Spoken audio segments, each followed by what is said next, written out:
محض با غمخواری و دستگیری‌های بی‌واسطه پرزیدنت جمهوری تاجیکستان محترم امامعلی رحمان امروز ساحه معارف رشد نموده ایستاده است و باعث افتخار است که امروز از تمام شهر و ناحیه‌های جمهوری به خصوص ولایت ختلان طالب علمان در آزمون‌های جمهوری اشتراک نموده دانش خود را زینه به زینه صیقل می‌دهند. بینندگان ارجمند حالا هم صحبت ما هستند مدیر معارف ناحیه جیهون احسان‌زاده امید. تشکر.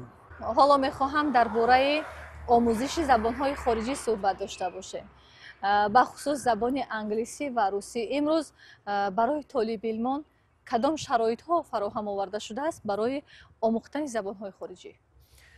در اساس دستور و هدایت‌های اساسگذار صلح و وحدت ملی پیشوای ملت پرزیدنت جمهوری تاجیکستان محترم امامعلی رحمان دایر به آموزش زبان‌های روسی و انگلیسی این چنین برای ماندن آموزش زبان‌های مذکور از زینه تا مکتبی در ناحیه جیهون قطار کارهای نظررس به سامان رسانده شده است.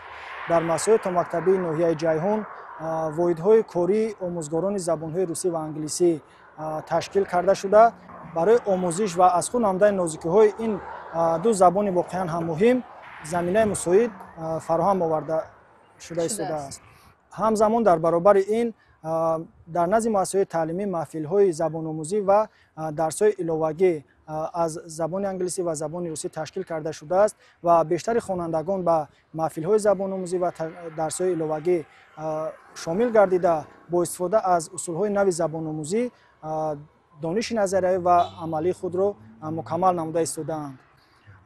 این چنین با تشبث به واسطه سردار ریاست معارف ولایت ختلان ماه فوریه همچون ماهواره آموزش زبان‌های روسی و ماه اپریل باشد ماهواره آموزش زبان انگلیسی اعلان گردیده در اساس فرمایش و نقشه چاره‌بینی ریاست معارف ولایت ختلان آموزگاران و خوانندگان بیشتر به آموزش فن‌های مذکور وارد گشته در آخر ماه فوریه در فستیوال آموزش زبان‌های روسی و در آخر ماه اپریل در فستیوال آموزش زبان‌های انگلیسی آن همه متن و توپیک‌هایی که ایجاد کرده بودند و از بر نموده بودند پیشکش تماشابینان گردانیدند. نتیجه این زحمت‌ها ثمره نیک به بار آورده خواننده صنف دهم مؤسسه تعلیمی رقم 1 ناحیه جیهون عادل و حسن‌رو و خواننده صنف 11 مؤسسه مذکور سلطان سمینه این چنین خواننده صنف 11 مؤسسه تعلیمی رقم 17 ناحیه جیهون سید خوجایف رسلان از فن زبان روسی در المپیاد فنی مکتب بچگان در دور جمهوری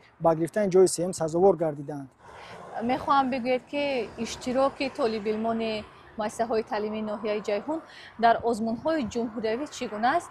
به خصوص آزمون جمهوری فروغ صبح دانایی کتاب است. شروع از سال 2019 با تشبث به واسطه اساسگذار صلح و وحدت ملی پیشوای ملت پرزیدنت جمهوری تاجیکستان محترم امامعلی رحمان آزمون‌های فروغ صبح دانایی کتاب است علم فروغ معرفت تاجیکستان وطن عزیز من در سراسر کشور تشکیل و راه اندازی کرده شد. همساله خوانندگان مؤسسات تعلیمی کارمندان دیگر کسب کاری گوناگون در آزمون‌های مذکور اشتراک میکنند. سال گذشته در آزمون فروغ صبح دانایی کتاب است 1 نفر خواننده صنف 11 مؤسسه تعلیمی رقم 10 و 4 نفر خوانندگان مؤسسه تعلیمی ناحیه جیهون از آزمون علم فروغ معرفت و 3 نفر خوانندگان اشتراکچیان آزمون تاجیکستان وطن عزیز من با در جمهوری رخصت گرفته در در جمهوری فعالانه شرکت ورزیدند. حالا میخوام بگوید که در ساحه معارف با مناسبت 35 سالگی استقلال دولتی جمهوری تاجیکستان چند انشاءات ساحه معارف به نقشه گرفته شده است و تا حال چند تای آن الکی به استفاده داده شده است؟ بهر سزاوار استقبال نمودن جشن 35 سالگی استقلال دولتی جمهوری تاجیکستان در ناحیه جیهون یک قطار انشاءات‌های ساحه معارف به نقشه گرفته شده بودند.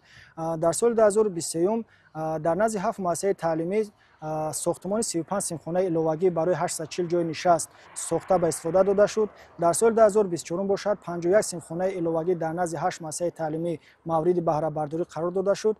عین زمان باشد در حدود ناحیه جیهون در نزد 7 مؤسسه تعلیمی ساختمان 74 سیمخانه این چنین مؤسسه تعلیمی رقم 53 عبارت از 30 سیمخانه برای اقتدار لایحه‌اش برای 640 خواننده در مرکز ناحیه که در عرفه انجامیابی است تا جشن 35 سالگی استقلال دولتی جمهوری تاجیکستان ساخته به استفاده داده می‌شوند. تشکر زیاد. بینندگان ارجمند هم صحبت ما بودند. مدیر معارف ناحیه جیهون ایشان زاده امید.